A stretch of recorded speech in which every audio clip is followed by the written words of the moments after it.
show, and I'm bringing the band back together again. I've said this multiple times before, but my guest today is Peter Zucker.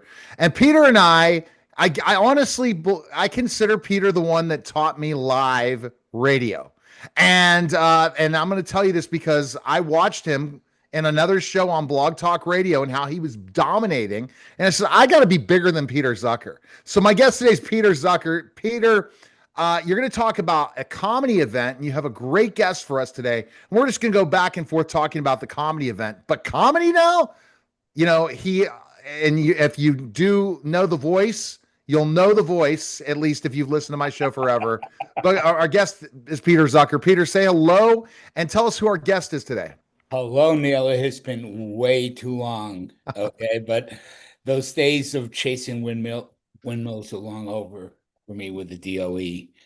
They've come to accept me and tolerate me to a certain degree. So that's a good thing. Yeah. So who's our guest today? Our guest is Kim Berns from Rye, right, Kim? Rye, New York. Rye, New York, beautiful Rye, New York, and she is, I'm going to say, a comedy promoter.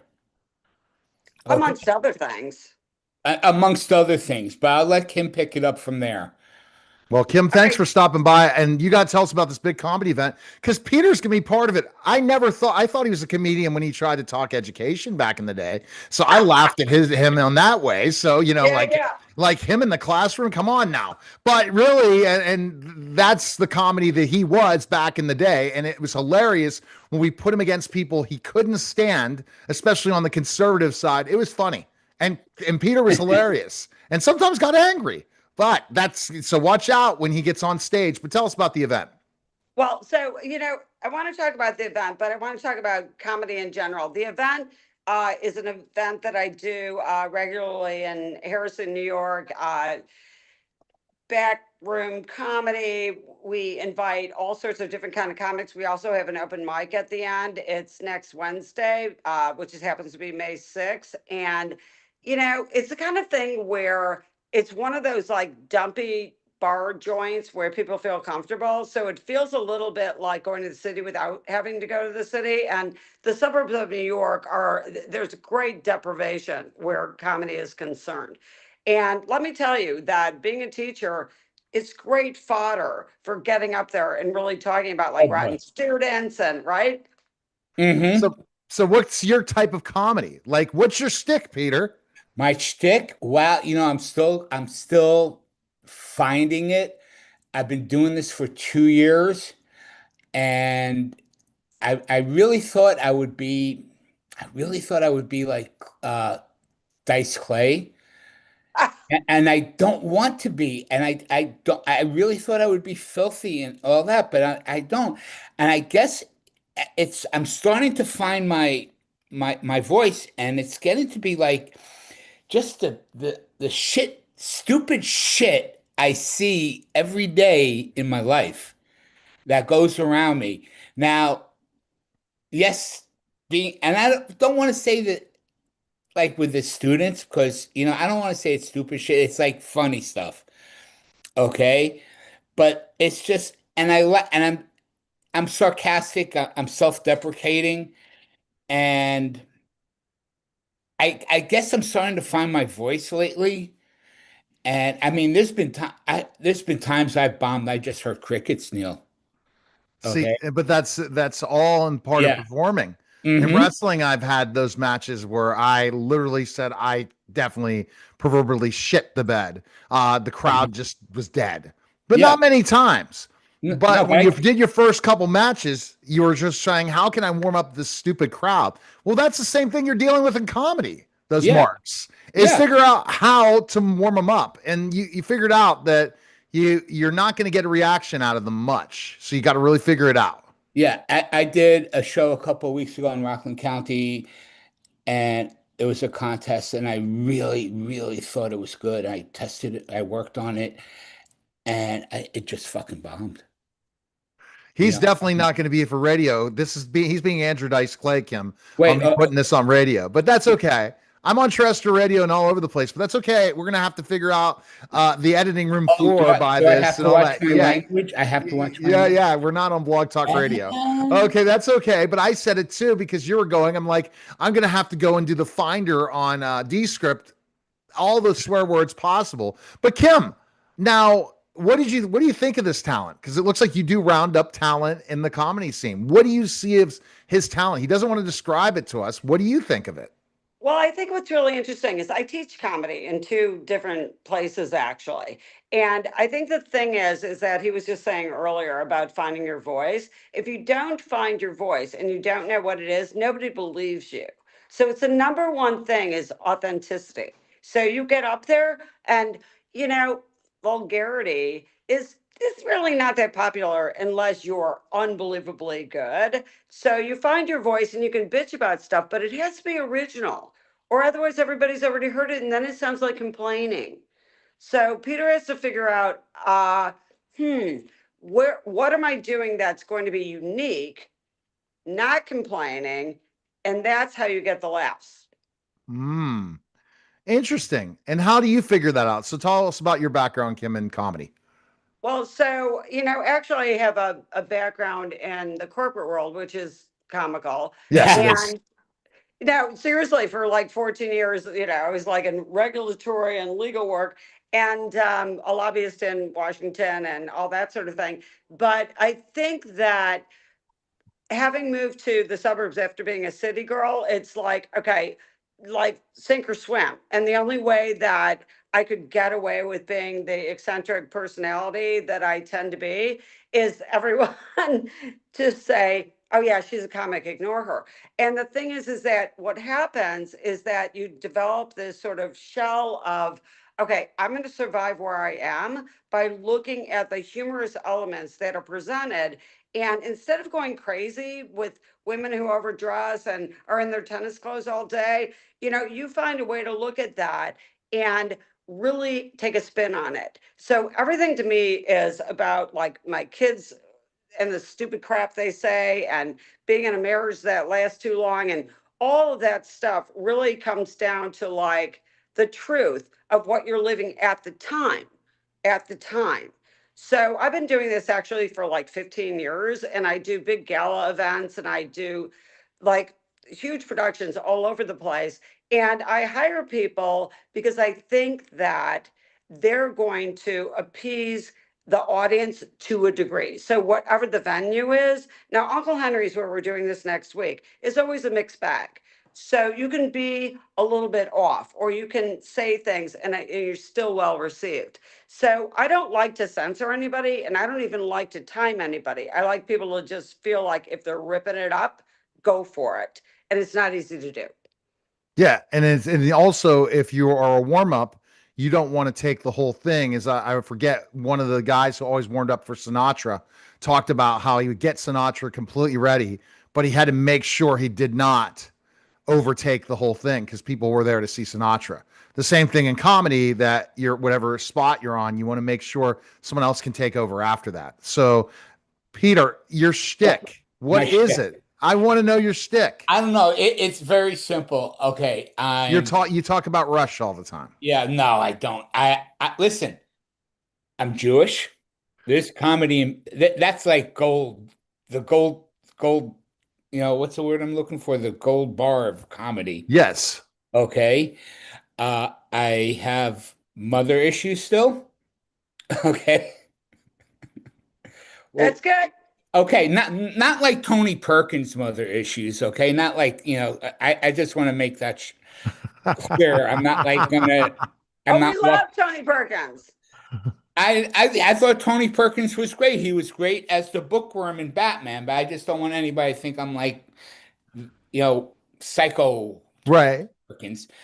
Okay. I've worked for the city of New York for 31 years in the DOE. Are you going to talk about that? Next Wednesday? Nah. But Oh, we should. Why not? You should. See, this is me as a branding consultant and know what goes. You go on TikTok talking about kids today in high school and with AI and all these things, you would go viral. Absolutely. I do have a bit. I do have a bit. I've used it. I've gone briefly. I don't know if Kim, you've seen my Instagram page. I've talked about you know, have my son. He's 24 right now, and he's still retarded. Okay, and they don't be, you know, until 25. And I don't know how old your kids are, Kim, but when the cerebral cortex matures at 25, the retardation ends. Okay, so Do you Maybe. think with the Gen Zs it's going to end? I don't think so. No I way. I don't think I have so. faith. I have faith in my son because listen, Well, that's because you're an educator and you did the right thing. but A lot of parents aren't doing the right thing. I was like group home retarded when I was his age. Okay. But see, it's a different thing. Yeah. The entitlement is ridiculous. So, I, Kim, I think that he needs to talk about days as a teacher and I talk Oh no, will. you about have to talk about, you know what, so my number one thing I tell my students and anybody that I'm coaching, it's all about relatability, right? 100%. Like it has to be relatable. So I do a lot of political work, but I'm very careful about not alienating half my audience, although I don't really care, like in the heart of it, because I'm like, oh my God, if you're such idiots, I can't help you.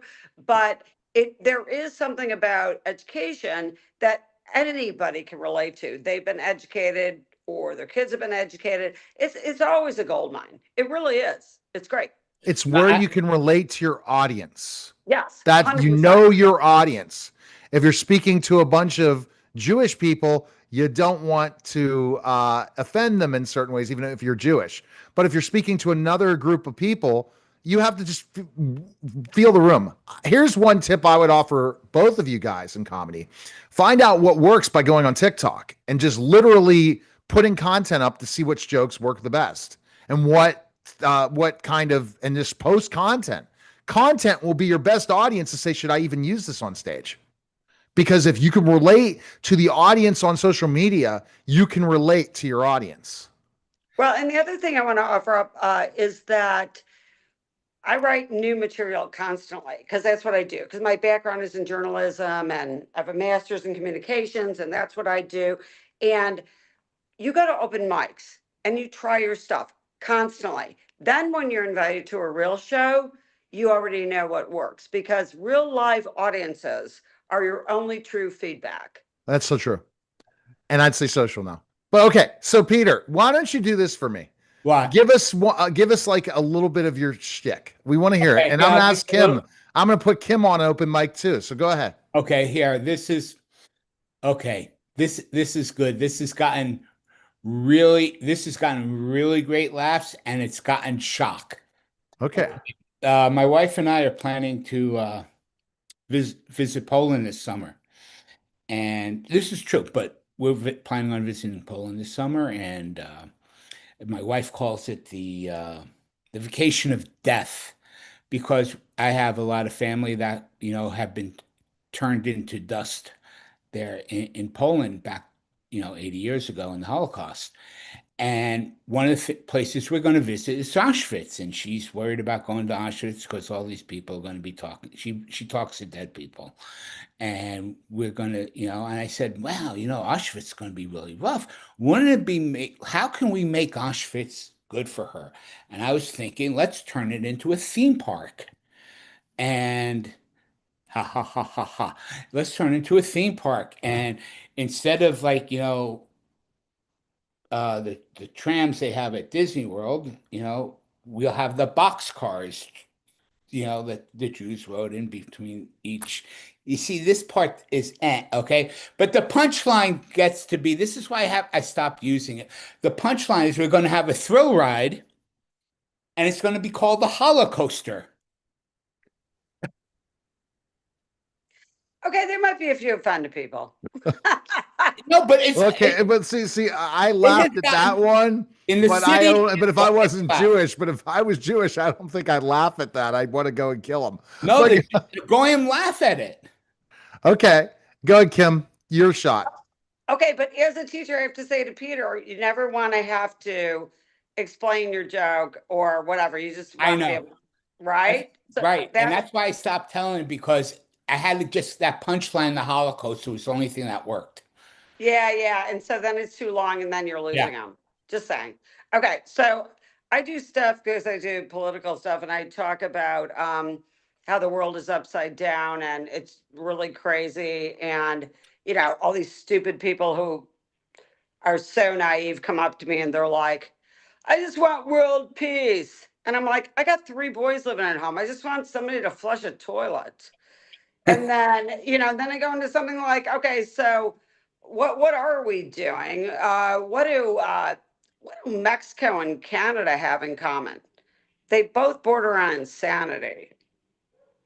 Ah, Uh, Okay, so I really like to get quickly to the punchline, like every yeah, 30 it's really seconds. good. Yeah. Yeah, yeah. So that's kind of my drill. see that? So a recommendation of first person to go on a mic and make jokes. And I'm an impersonator. I can do impersonations, but comedy wise, I don't know if I would do well. I mean, I'm able to laugh at people and I'm also able to tell good stories, but to come up with the punchline, that's where strategically I'd have to definitely write it out and see what specifically happens. Successful people are ones that can speak, right? If they're good in comedy, if they could speak, and they write the right stuff. Like you could write the stuff for me, Kim, and I'd kill it, right? Because Right, that's the bottom line. Yeah. It's right. the writing at the end of the It's the day. writing. You Yeah, tell me but to read a joke and and everyone laughs, but I really didn't think about it because I don't some jokes I don't even get it. I'm like, what was the joke about? yeah. Well, so the thing is, I tell my students, I'm like, they come in and they're actually storytellers. I'm like, you guys aren't telling jokes, you're telling stories. So stories don't work in comedy, right? So I have them write it all out, and then I have eliminate 50% of the words and look for the punchline, and then we incorporate it so they can move it along because you lose your audience otherwise. You just do. I do make fun of a client of mine on her show because she was the love doc in MTV, and she sometimes goes into real extreme stories or tablisms, and then I'll make a joke. But and she's can't believe I said it, and it's funny, and she laughs, and I can make her laugh on those types of things. But I'm coming up with something. I just need a writer. But how many successful comedians really never wrote their own stuff? Oh, too many. Bob Hope. I mean, if you're an MC and then here are the writing, here are the jokes, they're funny, and Right. if you don't, they're not. So successful comedians a lot of times have to be great writers and be able to really work the mic. Well, Eh, I'm sorry, the one thing I learned, I took a class last year at the Comedy Cellar, and the thing with stand up is not only you writing the punchline, but you're doing the setup as well. You got to write the setup. Mhm. And people in everyday life, when you're walking down the street, everything's a setup. And you're up there by yourself and you got to come up with the setup and the punchline. And I'm just starting the last couple of months realizing, that I like, I can't explain too much ago. I got to have a punchline every two or three Yeah, sentences. exactly. 30 Okay. seconds, every 30 seconds. Okay, so Kim, you have a bunch of comedians on board. Peter's one of them. Tell us about the whole event. So what happens is IMC, and we bring these people in, and I sort of figure out what the lineup should be depending on where the strength is, and also female versus male, and you really want to sort of scatter the genders. Uh, and what happens is that in between, what's fun about being the host of it is that you know Peter will come up. I'll know something about him. And I don't do nice introductions. I do. So get prepared. I really roast the person before they come up because actually it works better because then they have to laugh at themselves. And if you're up there and you're not laughing at yourself and you're too serious and you're taking it too serious, your brain works differently. So if you get up there and you're already relaxed because you've already been roasted, that's the most fun. And then there's a lot of camaraderie. Like people like each other, and that's really key too. Don't put a bunch of people together. If one's a jerk or this or that, they're not invited. So people who are there to have a good time, to entertain, then it becomes a real show. That's Right. really what I do. And then I have an open mic for whoever in the audience wants to come up and try their bit. Do you have a star that like is your big headliner that you utilize in some of your events that is Well, known in the comedy world? Oh, definitely. In the big events, I have huge people. I have like Regina DeChico, Jessica Curson. I mean, I've had, Maureen Langan. I've hired everybody. So not at Uncle Henry's because it's a smaller venue, but for my bigger events, I've hired everybody from anybody that you would know. Yes. Okay. And where do you see, and the goal of a comedian a lot of times is to get a sitcom, right? That's what I've talked to them. Yeah, or get a movie deal or whatever type of thing for sure. And now comedy has changed. Watch the latest Roommates movie on Netflix and you'll know comedy's changed. It's dramatically changing. And we want to go back to the days, Kim, of Seinfeld. We want to go back to the days of even certain shows that were really, really funny that changed, but then they had to get more politically correct at the end. We that's what killed comedy on Yeah, show. but I don't agree with that. I mean, I think that you can be cautious or aware, but you can't let those people dictate what you say up there. I mean, look what happened with, our buddy Trump this week. I mean, it's like ridiculous. You can't censor comics. And the thing is, I mean, I actually have a sitcom that I wrote that's floating out there, and it's called Relentless. And it's the sort of thing where it's like ridiculous people get into this business because it's freeing. So Right.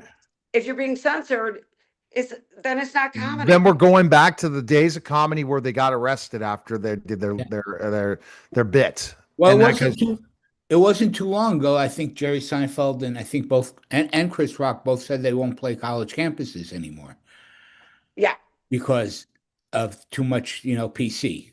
interesting. Okay. All right. So kind of finishing up, where can we find information on this so we can see Peter Zucker live next week? Anything on Facebook or Insta, it's all over there. It's in Harrison, New York, at Uncle Henry's. It's really fun, and you'll find it. Do 7 you have a p.m. website for you, Kim, where you can Yeah, teach people comedy? Kim Burns comedy. All right. Awesome.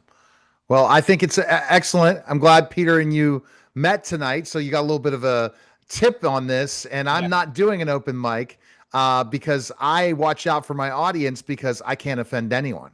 That's where, Oh so I have no! Democrats and Republicans on my show all the time. I do not bias anybody. Anyone can come on my show. You offended me tonight. Oh, I know. I had Bill Ayers on my show, Okay. so I had the person who killed Michael Jackson. So it doesn't matter who comes on my show. They're Michael welcome. Jackson killed Michael Jackson. Who? No, it was the doctor. Okay, Well, and then we have to do a shout out to Rush. okay. And, This yeah, is the tradition, Kim. Yes, Rush is finally back together after 11 years Yay, Rush! with a new drummer. Yay! Okay. And they will be touring this summer and fall and next year in Europe and South America. Neil, I'm going to at least 4 or 5 shows. Wow. Okay, all right. I'm impressed. Okay, so that Thank you. was the Neil Haley Show, guys. Thank Take you, care. Neil. Okay. Thank you All so right, much. once